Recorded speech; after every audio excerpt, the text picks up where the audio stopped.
Assalamualaikum warahmatullahi wabarakatuh. Perkenalkan, nama saya Divianesha Ariaska Putri dengan NIM 23930404.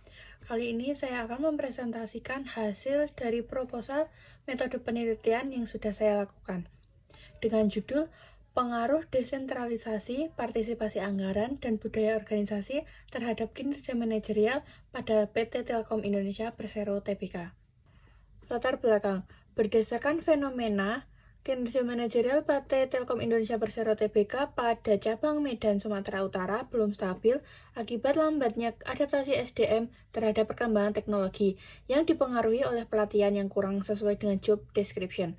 Diperlukan supervisi, pengaturan staf, dan pengawasan yang efektif agar kinerja selaras dengan tujuan perusahaan dan meningkatkan daya saing produk. Hal ini mengganggu proses desentralisasi karyawan dan proses penganggaran yang akan dilaksanakan kurang optimal.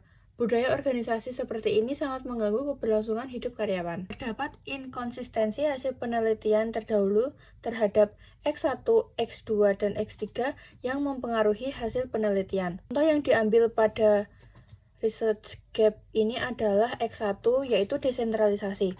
Penelitian terdahulu menunjukkan hasil yang bervariasi. Menurut Fajastia Dana Pitulu 2025, menunjukkan hasil positif signifikan. Sementara menurut Silawati 2024, negatif tidak signifikan. Sementara menurut Giovanni 2021, menunjukkan hasil positif signifikan. Ada pun rumusan masalah yang dapat digali dalam penelitian ini, yaitu apakah desentralisasi, partisipasi anggaran, dan budaya organisasi secara parsial berpengaruh positif dan signifikan terhadap kinerja manajerial PT Telkom Indonesia Persero Tbk dan berpengaruh secara simultan terhadap kinerja manajerial PT Telkom Indonesia Persero Tbk. Tujuan dari penelitian ini secara ringkas yaitu menguji pengaruh desentralisasi, partisipasi anggaran, dan budaya organisasi terhadap kinerja manajerial pada PT Telkom Indonesia Persero Tbk dan untuk menguji secara simultan terhadap kinerja manajerial pada PT Telkom Indonesia Persero Tbk. Manfaat penelitian, manfaat teoritis. Penelitian ini diharapkan untuk menjadi bahan pertimbangan manajemen dalam meningkatkan kinerja manajerial melalui desentralisasi yang tepat, partisipasi anggaran yang aktif, dan penguatan budaya organisasi yang menunggu kolaborasi, inovasi, serta pencapaian target. Sedangkan untuk manfaat akademis atau praktis, yaitu penelitian ini dapat menjadi bahan acuan bagi mahasiswa dan akademisi dalam melakukan penelitian lanjutan terkait dengan topik kinerja manajerial, desentralisasi, partisipasi anggaran, dan budaya organisasi. Batasan penelitian. Penelitian ini difokuskan pada perusahaan PT Telkom Indonesia Persero Tbk. Variabel independen meliputi desentralisasi, partisipasi anggaran, dan budaya organisasi dengan kinerja manajerial sebagai variabel dependennya. Penelitian ini hanya mengkaji pengaruh langsung antar variabel tanpa variabel moderasi atau mediasi. Subjek penelitiannya adalah manajer dan pejabat struktural terkait dalam pengambilan keputusan. Data yang diperoleh melalui kuesioner wawancara pada periode dan wilayah tertentu, sehingga hasil tidak generalisasi secara luas. Landasan teori. Pada penelitian ini menggunakan teori agensi dan teori kontingensi. Dalam teori agensi, menurut Jensen dan Meckling tahun 1976, hubungan ini berpotensi menimbulkan konflik kepentingan karena agen cenderung berperilaku berdasarkan kepentingan pribadinya. Sementara prinsipal menginginkan peningkatan nilai perusahaan. Konflik tersebut diperparah oleh adanya ketidakseimbangan informasi, sehingga diperlukan mekanisme pengendalian seperti pelimpahan wewenang, partisipasi anggaran, pemantauan kinerja, serta pembentukan budaya organisasi yang kuat agar tujuan prinsipal dan agen dapat selaras. Sementara itu, menurut Silawati 2024, berdasarkan teori kontingensi yang telah dirumuskan oleh Drazin dan Van de Ven, teori ini mengajukan 3 pendekatan penting dalam riset kontingensinya, yaitu yang pertama ada seleksi, yang kedua ada interaksi, dan sistem. Adapun menurut Agustina dan Trianingsih 2019, teori kontingensi adalah teori yang digunakan untuk mengetahui dan menganalisis desain dalam sistem akuntansi manajemen yang memberikan informasi yang tepat dan menjelaskan variasi bermacam-macam dalam struktur organisasi.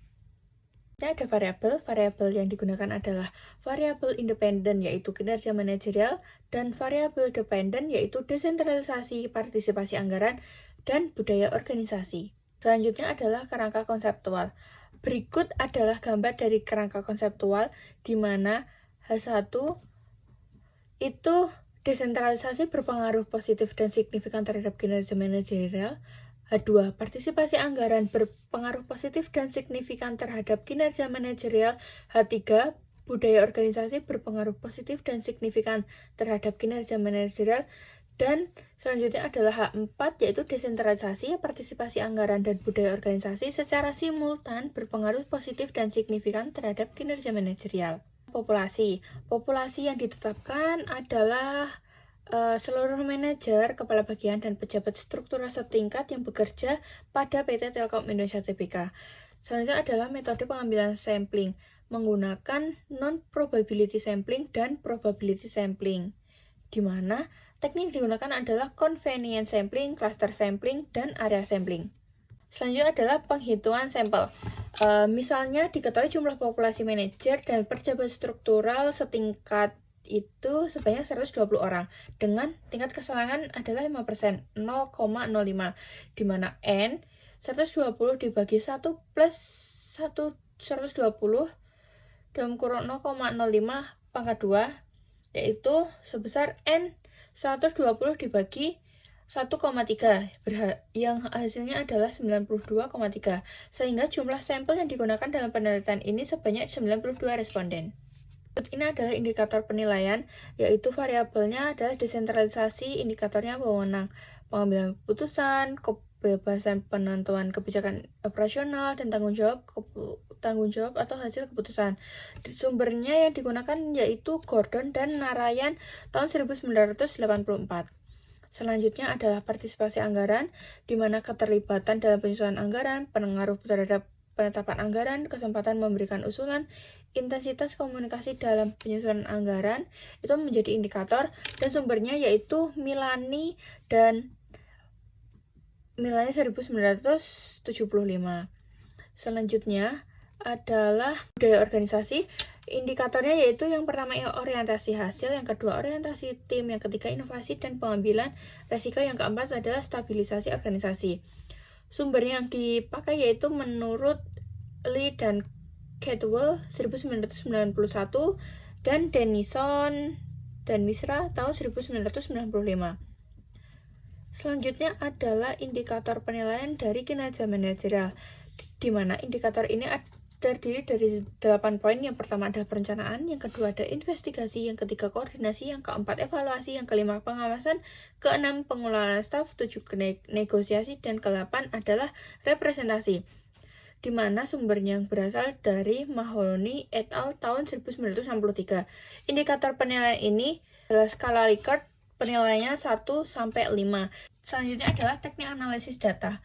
Aplikasi yang digunakan adalah aplikasi SPSS dan alat ujinya adalah menggunakan alat analisis yang digunakan adalah analisis regresi linear berganda. Pengujian yang digunakan adalah yang pertama adalah uji multikolinearitas, yang kedua adalah uji heteroskesitas, yang ketiga ada uji linear berganda, yang keempat adalah uji T, yang kelima uji F, dan keenam adalah uji koefisien determinasi.